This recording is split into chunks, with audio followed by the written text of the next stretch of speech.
Ok, alléluia, alléluia, alléluia à tous les chrétiens du monde entier. Je voulais passer par ici pour parler à quelqu'un qui se trouve dans une situation si compliquée. C'est dans ta vie. C'est à cause de ta vie que je suis là.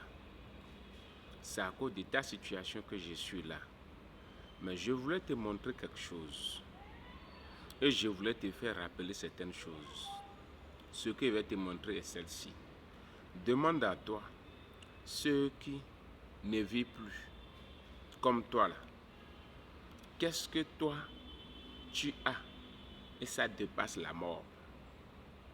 Ou qu'est-ce que toi tu as fait pour mériter cette vie que tu as? Et tu regardes la situation dans laquelle tu es et tu dis à Dieu que tu es fatigué. Je vais vous donner cet exemple. Dans la Bible, on a parlé de la situation de Lazare jusqu'à ce que Lazare est décédé. Je vais vous dire quelque chose. Arrivé là-bas, Jésus-Christ a pleuré. C'est-à-dire, c'est chez nous là, c'est la dernière degré de nos punitions ça. C'est-à-dire, quand tu ne vis plus en ces temps, tu n'es plus quelque chose chez nous les hommes. Mais chez Dieu, il a toujours de l'expérience. Il y a toujours de l'espérance.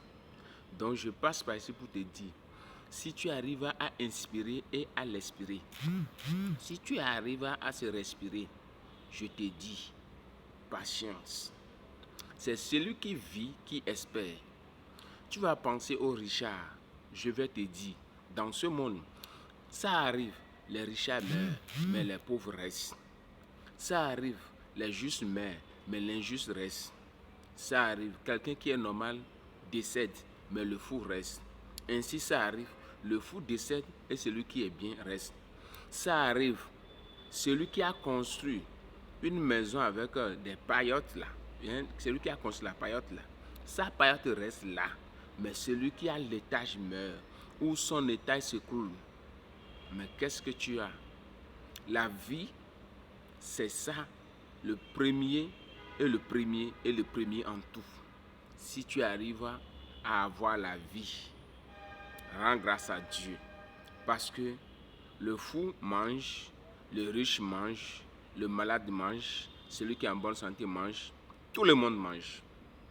Donc ce que je vais te demander, si tu arrives à avoir le souffle de vie, rends grâce à Dieu. Parce que tu as de l'espoir.